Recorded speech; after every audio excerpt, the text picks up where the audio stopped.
I thought I found a cheap flight. Instead, I ended up blocking my bank card. Let me tell you why. So last year when I was booking flights from Cape Town to Harare and back, I did what most of us do. I booked early and searched for the cheapest option online. So I came across the site called eDreams. The price was way lower than every other option online, and honestly, I thought I'd hit a jackpot. There was just one condition though. I had to sign up for their free trial called a premium, which promised flexible changes and rescheduling. So I agreed. I bought the ticket on the 31st of October, and on the 15th of November, the free trial ended. So I was charged 229 rands, which I paid because I wanted to keep the benefits. On the 1st of December, I tried to reschedule my flight, which was supposed to leave on the 3rd. According to their terms, I should have been able to change it, right? But the process was so complicated and frustrating that it just didn't work.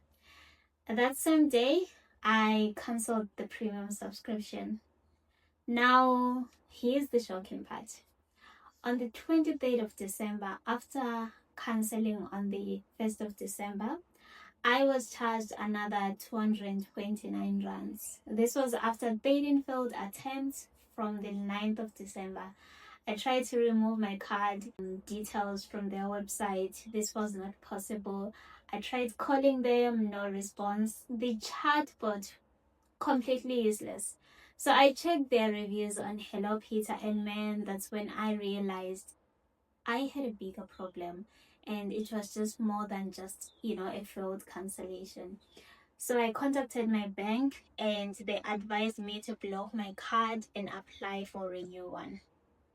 One of the consultants I spoke to explained something important. She said when you see many small declined transactions, usually it's 8 rand. It often means an online subscription is trying to charge your card. I had 13 failed attempts. So I blocked the card, got a new one, and now I use virtual cards for online payments. So FNB has virtual cards which have like a dynamic CVV. You can block the virtual card while your physical cards continue to work. So it can be kept in a blocked state and you can unblock it when you now want to use it. So if you're still listening to this, I'd like you to do these 2 things today. 1, go through your bank statement and audit it properly. Look for subscriptions that you either forgot about or ones that you cancelled but are still charging you.